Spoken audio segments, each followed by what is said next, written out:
Get 5 coffins ready. Hey everyone, welcome to my guide for Atlas. Atlas is a slow, CC and damage focused guardian, and is good in the support role. He's actually not bad in the mid lane, built as full damage. He's a great answer to stopping mobile assassins from stomping the mid lane and cornering immobile mages and hunters. Although this is something you want to try long after you're already comfortable with Atlas as a support. That said though, build wise you still go a bit of damage. 1 or 2 damage items at the very least. As I mentioned, Atlas is slow, so your CC isn't going to hit the mark every time, so therefore you should bolster your next best aspect, your damage. Relics wise, Atlas is very open-ended. You typically start with a defensive relic like Shell or Meditation. And in the late game, go an aggressive relic like Sprint for catching mobile enemies, Horrific for slowing down hypercarries, Sunder for killing troublesome tanks, or Frenzy for better objective secure and overall teamfight power. Shard-wise, just Horn Shard will do, although if you're hyper-aggressive, Carapace is also a great addition to the arsenal. Recipe-wise, it's just sturdy stew. Let's start breaking down Atlas's aggression by talking about his passive. Upon dealing damage to enemies or receiving damage from enemies, meaning counting for less stacks than gods of course, Atlas will fill up his passive bar, represented by his globe getting globier. He can have up to 30 stacks total, but he only needs 20 stacks to activate this passive. And he has no choice as to whether or not the passive is active. Once at 20 or more passive stacks, the passive is active. With his passive active, Atlas's next basic attack will come out slower but will deal bonus damage, striking a large AoE, and tremble all enemies hit by it. And luckily, Atlas will only consume that 20 passive stacks when you use it. So if you let yourself get to the full 30, the next enhanced basic attack will be right around the corner.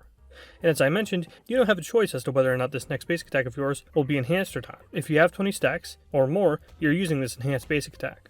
So exercise caution when at the threshold. Don't just throw it out by accident, for instance, after using your first ability. Atlas plants down a large AoE, and when the AoE lands, it deals damage and slows. While the AoE is on the ground, whenever Atlas basic attacks, he will basic attack in the entirety of the AoE, dealing reduced damage to minions and full damage to gods, and each basic attack costs mana to cast. And yes, this will in turn give you the option to basic attack while at 20 or more passive stacks without activating the passive. Sort of, because remember, all of your basic attacks now happen in this circle. So you won't basic attack any enemies who are right in front of you like with a normal basic attack. So if you forget that your one is still on the floor and go for a basic attack on the enemy, you'll look rather silly. But more importantly, you'll still incur the basic attack movement speed penalty too. So forgetting about having it on the floor can be detrimental in clutch moments. Generally though, this ability is simply used for a bit of damage in that slow. You may wonder, where does wave clear come into this? Well, frankly, unless you build full damage, the ability is straight up bad for wave clear. Remember, the basic attacks do reduce damage to minions. It's really not worth the mana and CC to use this ability just to suppress the minion wave. Instead, throw the AoE at enemy gods, catching minions as collateral if you can of course, holding down the basic attack button and basic attack as many times as you can on a target. Then once they leave the area, cancel the ability to recall it. There's really no reason to leave it on the ground most of the time. Well, sometimes you want to, thanks to your second ability, which has 2 very distinct modes, starting with the one that activates when Atlas has his first ability deployed.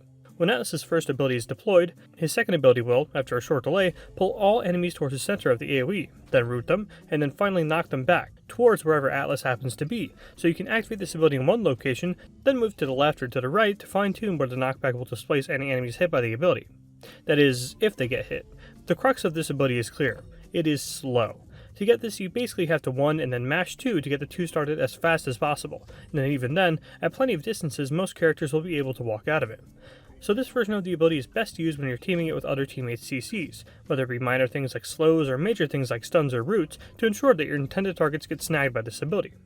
And keep in mind, this entire thing is unaffected by DR, so it makes for great follow-up. Always be on the lookout to use this version of the ability, but despite its potential impact, you usually just want to use the regular version of Atlas's second ability instead. Atlas winds up, then deals damage in a cone AoE in front of himself, grabbing enemies close to him and simply knocking back in his direction enemies who are in the further ranges of this ability. A very simple point-and-click ability, but as you can tell already, that wind-up is no joke. Luckily, if Atlas gets interrupted while casting this ability, the ability will not go on cooldown, so you're free to try again right away. Also obvious is the usage of this ability. You use it on gods, and that's it. But given the windup, you need to be decisive on how you use it. You really can't use it to start off fights. And the spoilers, this is Atlas's only hard CC ability. So 1, 2, or 1 slow, and then cancel it and then go into your 2 is really the only way to get fights started as Atlas, which is part of why he's used for his damage as much as his CC. And even so, this mode is so slow that anyone who has their monitor turned on can either use their purification beads or a CC immune ultimate to cleanse the knockup. Or, if they're a bit faster, they can just use a movement ability to get away from you. Luckily, to both ensure this ability hits and chase enemies who run away from you, you can rely on your third ability. Atlas increases his movement speed and cleanses all slows around him, as well as any teammates around him, and also grants movement speed to all allies nearby. Atlas can move from the left and to the right via his camera, but his turning radius is reduced. Atlas can pass through enemy minions and will damage them, but when Atlas hits an enemy god, he damages and slows them and stops the dash. For every slow cleansed by this ability, Atlas will slow for more when he eventually hits the ability. This is a pretty basic get in there and start slapping ability, but there are several things to keep in mind. Using it as an escape, of course, is a great option, especially considering that slow cleanse. Since if you, the support, are running away, chances are your teammates are too, so it's a great disengage tool. Two big problems though, and it's very similar to Geb last time. Firstly, getting hard CC'd while dashing. This is hard to avoid in certain matchups, so in those cases it usually relegates his ability to purely being an escape tool after a fight, or to chase when the fight is reaching its conclusion. Because Atlas is such an easy target given his size, that if the enemy team has any hard CC, you're getting hit by it if you try to dash in, or get caught if you want to dash out. Second issue is getting body blocked. If you get crowded at all, you have to hold on to this ability until you get a clear shot to safety. One good way to do this if you get caught is 1, then 2 at your feet to pull enemies away from yourself, then 3 while they're CC'd. When used aggressively though, this is the best way to add your passive basic attack into your combos. With your passive available, 3 in, basic attack, and then from there you chase with your 1 and your 2. And as I talked about earlier, you space out your 1 and 2 depending on who you're fighting. Gods who lack movement abilities are best dealt with by a swift 1-2, whereas gods who have movement abilities can be 2'd, and then you chase with the slow on your first ability since it's ranged and can go over walls.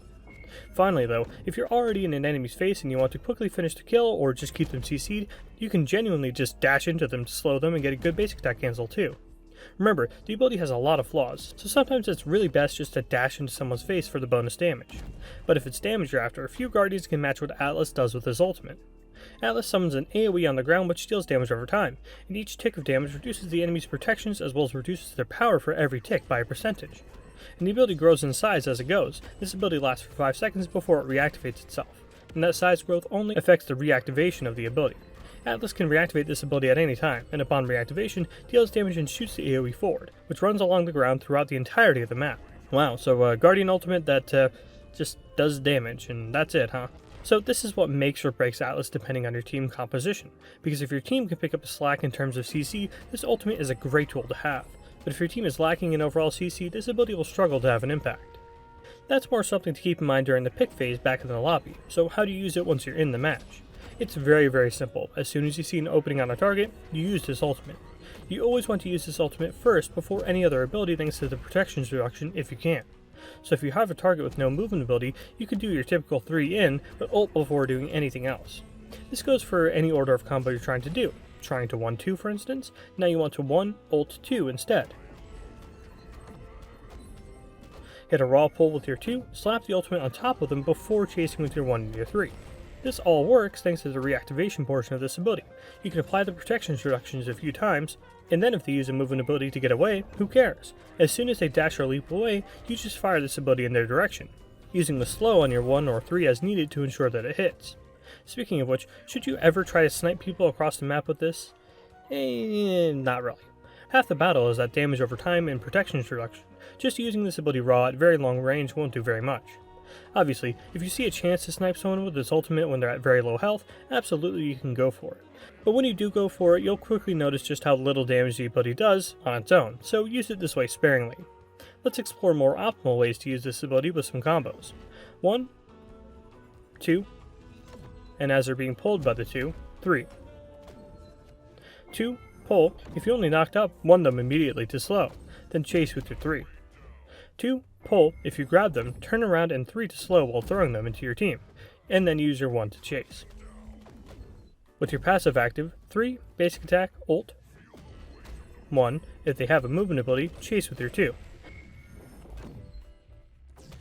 And if they had no movement ability, do the same combo but pull them in with your 2 while they're still in the ult.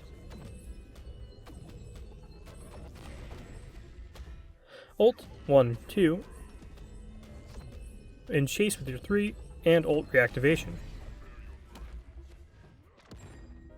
1, ult if they have no movement ability, 2 with the 1 still active, 3 while they're being knocked up, and as soon as they leave the ultimate area, reactivate the ultimate. If they had a movement ability, cancel your 1 immediately instead, and chase with your 3 and then your 2, throwing them back into the ult if you can. For ability leveling, you want your 1 at level 1, your 2 at level 2, and your 3 at level 3. Keep that mana cost on the basic attacks in mind though at level 1. It can really eat through your mana if you're not careful. From there you max your 1, your 2, then your 3, leveling up the ultimate whenever you can. Atlas is a hard god to sum up because frankly he's extremely simple. But it's that same simplicity that can end up tripping you up. Being simple means that you can be predictable, and also it makes it easier to get into habits when you're playing him. For instance, it's pretty easy to get caught up in using the 3 purely as a damage and engage tool, where you may actually be in a situation where you really need to hold on to it to cleanse impactful slows for your team, for instance against something like Nikeol. The biggest offender though is the 1-2 combo. A lot of Atlases I see out there only ever 1-2 or only ever 1 and then 2 raw, no in between. Each situation, not just individual matchups, will require you to choose which version of the combo you should use, so if you're ever only 1-2 or only ever 2 and then 1, you're never going to excel as Atlas because the enemy team knows exactly what to look for.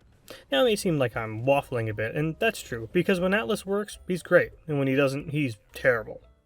He's really a god who's defined by the current matchups. Too much long-range CC on the enemy team and he literally can't get his abilities off.